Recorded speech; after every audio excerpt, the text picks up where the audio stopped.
Hello friends. स्वागत है आपका हमारे यूट्यूब चैनल आर के हिंदी कहानियों में। आज की कहानी है मैडम का मजाक। दिल्ली से बेंगलुरु का सफ़र लंबा तो था ही, लेकिन जयंत की बेसब्री भी हद पार कर रही थी। 3 साल बाद खुशबू से मिलने का वक्त जो नज़दीक आ रहा था। मोहब्बत में अगर कामयाबी मिल जाए तो इंसान को दुनिया जीत लेने का एहसास होने लगता है। ट्रेन सरपट भाग रही थी, लेकिन जयंत को उसकी रफ्तार बैलगाड़ी सी धीमी लग रही थी। रात के 9 बज रहे थे। उसने एक पत्रिका निकालकर अपना ध्यान उसमें बांटना चाहा, लेकिन बेजान काले हर्फ और कागज खुशबू की कल्पना की क्या बराबरी करते। खुशबू तो ऐसा ख्वाब थी जिसे पूरा करने में जयंत ने खुद को झोंक दिया था। उसकी हर शर्त, हर हिदायत को आज उसने पूरा कर दिया था। अब फैसला खुशबू का था। जयंत ने मोबाइल फ़ोन निकाला, खुशबू का नंबर डायल किया, लेकिन फिर अचानक फ़ोन काट दिया। उसे याद आया कि खुशबू ने यही तो कहा था, जब सच में कुछ बन जाओ तब मोहब्बत को पाने की बात करना, उससे पहले नहीं। मैं तब तक तुम्हारा इंतज़ार करूंगी। मोबाइल फ़ोन वापस जेब के हवाले कर जयंती अपनी बर्थ पर लेट गया। सुख के इन लम्हों को वो खुशबू की यादों में जीना चाहता था। 5 साल पहले जब जयंत दिल्ली आया था तो वो कुछ बनने के सपने साथ लाया था, लेकिन दिल्ली की फिजाओं में उसे खुशबू क्या मिली। जिंदगी की दशा और दिशा ही बदल गई। जयंत ने मुखर्जी नगर, दिल्ली के एक नामी इंस्टीट्यूट में प्रतियोगिता परीक्षा की तैयारी के लिए दाखिला लिया, तो वहाँ पढ़ाने वाली मैडम खुशबू का जादू पहली नज़र में ही प्यार में बदल गया। भरा पूरा बदन और बेहद खूबसूरत झील सी आंखें, घुंघराले लंबे बाल, बदन का हर अंग ऐसा कि सामने वाला देखता ही रह जाए। जयंत ने खुशबू से बातचीत शुरू करने की कोशिश की।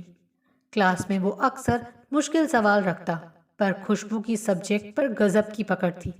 जयंत उसे कभी अटका नहीं पाया, लेकिन उसमें भी बहुत खूबियां थीं, इसीलिए खुशबू उसे स्पेशल समझने लगी। उस दिन क्लास जल्दी खत्म हो गई। खुशबू ने जयंत को रुकने का इशारा किया। थोड़ी देर बाद वो दोनों एक कॉफ़ी हाउस में थे और वहाँ कहीं अनकहीं बहुत सी बातें हो गईं। नज़दीकियाँ बढ़ने लगीं तो समय पंख लगाकर उड़ने लगा। एक दिन मौका देखकर जयंत ने खुशबू को प्रपोज भी कर दिया, लेकिन खुशबू ने वैसा जवाब नहीं दिया जैसी जयंत को उम्मीद थी। खुशबू की बहन की शादी थी। उसने जयंत को न्योता दिया तो जयंत भला ऐसा मौका क्यों छोड़ता। काफ़ी अच्छा आयोजन था, लेकिन जयंत को इस सब में ज़्यादा दिलचस्पी नहीं थी। दकियानूसी रस्में रात भर चलने वाली थी, इसीलिए जयंत मेहमानों के रुकने वाले हॉल में जाकर सो गया। लोगों की आवाज़ें वहाँ भी आ रही थीं। सब बाहर मंडप में थे। रात में अचानक किसी की छुअन की गर्माहट से जयंत की नींद खुली। हॉल की लाइट बंद थी, लेकिन अपनी चादर में लड़की की छुअन वो अंधेरे में भी पहचान गया था। खुशबू इस तरह उसके साथ, ऐसा सोचना भी मुश्किल था, लेकिन अपने प्यार को इतना करीब पाकर कौन मर्द अपने आप पर कंट्रोल रख सकता है। चंद लम्हों में वो दोनों एक दूसरे में समा जाने को बेताब होने लगे। खुशबू के चुम्बनों ने जयंत को मदहोश कर दिया। अपने करीब खुशबू को पाकर उसे तो जैसे जन्नत मिल गई। तूफान थमा तो खुशबू वापस शादी की रस्मों में शामिल हो गई और जयंत उसकी खुशबू में डूबा रहा। कुछ दिन बाद ऐसा ही एक और वाकया हुआ। तेज बारिश थी। मंडी हाउस से गुजरते समय जयंत ने खुशबू को रोड पर खड़ा पाया। जयंत ने फौरन उसके नज़दीक पहुंचकर अपनी मोटरसाइकिल रोकी। दोनों उस पर सवार होकर इंडिया गेट की ओर निकल गए। खुशबू को रोमांचक जिंदगी पसंद थी, इसीलिए वो इस मौके का लुत्फ उठाना चाहती थी। बारिश का मज़ा रोमांच में बदल रहा था। प्यार में सराबोर वो घंटों सड़कों पर घूमते रहे। जयंत और खुशबू की कहानी ऐसे ही आगे बढ़ती रही। तभी अचानक इस कहानी में एक मोड़ आया। खुशबू ने जयंत को ग्रैंड होटल में बुलाया। डिनर की ये पार्टी अब तक की सब पार्टियों से अलग थी। खुशबू की खूबसूरती आज जानलेवा महसूस हो रही थी। आज तुम्हारे लिए स्पेशल ट्रीट जयंत, मुस्कुराकर खुशबू ने कहा। किस खुशी में? जयंत ने पूछा। मुझे नौकरी मिल गई, बेंगलुरु में असिस्टेंट प्रोफेसर की। जयंत का दिल टूट गया था। खुशबू को सरकारी नौकरी मिल गई थी, इसका मतलब उसकी जुदाई भी था। जयंत ने दुखी लहजे में खुशी को उसकी जुदाई का दर्द कह सुनाया। खुशबू ने मुस्कुराते हुए कहा, वादा करो तुम पहले कंपटीशन पास करोगे, नौकरी मिलने के बाद ही मुझसे मिलने आओगे, उससे पहले नहीं। ना मुझे फ़ोन करोगे और ना ही चैट। मैं तुम्हारी टीचर रही हूँ, इसीलिए मुझे ये गिफ्ट दोगे। फिर हम शादी करेंगे, एक नई जिंदगी, एक नई प्रेम कहानी। मैं तुम्हारा इंतज़ार करूँगी। 3 साल का समय बस तुम्हारी यादों के सहारे निकालूंगी। अचानक से सब कुछ खत्म हो गया। धीरे धीरे समय बीतने लगा। जयंत ने अपना वादा तोड़ खुशबू को फ़ोन भी किए, लेकिन उसने मीठी झिड़की से उसे पढ़ाई पर ध्यान देने को कहा। जयंत को ये बात चुभ गई। अब पूरा समय वो अपनी पढ़ाई पर देने लगा।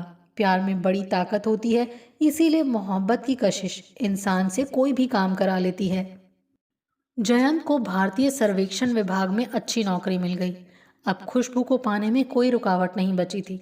जयंत ने अपना वादा पूरा कर लिया था। अचानक ट्रेन रुकी तो जयंत की नींद खुली। सुबह होने को थी, बेंगलुरु अभी दूर था। जयंत दोबारा आंखें मूंदे हसीन सपनों में खो गया। ट्रेन जब बेंगलुरु पहुंची तब तक शाम हो चुकी थी। जयंत ने खुशबू को फ़ोन मिलाया, लेकिन फ़ोन किसी अनजान ने उठाया। वो नंबर खुशबू का नहीं था।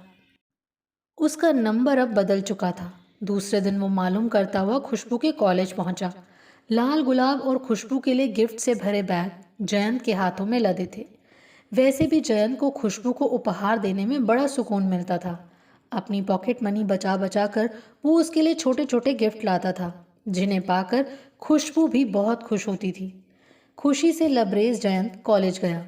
खुशबू के रूम में पहुंचा तो जयंत को देख वो उछल पड़ी। मिठाई का डब्बा आगे कर जयंत ने उसे खुशखबरी सुनाई। खुशबू ने एक टुकड़ा मुंह में रखा और जयंत को शुभकामनाएं दी। जयंत में सब्र कहाँ था। उसने आगे बढ़कर उसका हाथ थामा और चुम्बन रसीद कर दिया। प्लीज़ जयंत, ये सब नहीं, प्लीज़ रुक जाओ। अचानक खुशबू ने सख्त लहजे में जयंत को टोकते हुए कहा, लेकिन यार, अब तो मैंने अपना वादा पूरा कर दिया, तुमसे मेरी शादी। निराश जयंत ने पूछा। सॉरी जयंत, प्लीज़, मैंने शादी कर ली है, अब वो सब बातें भूल जाओ। क्या भूल जाऊं मतलब? जयंत उसे घूरते हुए बोला। हाँ, मुझे भूलना होगा, मुस्कुराते हुए खुशबू बोली। वो सब मजाक की बातें थी, 3 साल पहले कही गई बातें। क्या अब इतने दिन बाद तुम्हें तो मुझसे भी अच्छी लड़कियां मिलेंगी? मुस्कुराते हुए खुशबू बोली। जयंत उल्टे पैर लौट पड़ा। लाल गुलाब उसके भारी कदमों के नीचे कुचल रहे थे। मजाक की बातें शायद 3 साल में खत्म हो जाती हैं, मायने खो देती हैं। जयंत समझने की नाकाम कोशिश करने लगा। आपको हमारी ये कहानी कैसी लगी, प्लीज़ कमेंट करके ज़रूर बताइए। अगर आप इस चैनल पर नए हैं तो इसे सब्सक्राइब करें और शेयर करें। Thank you.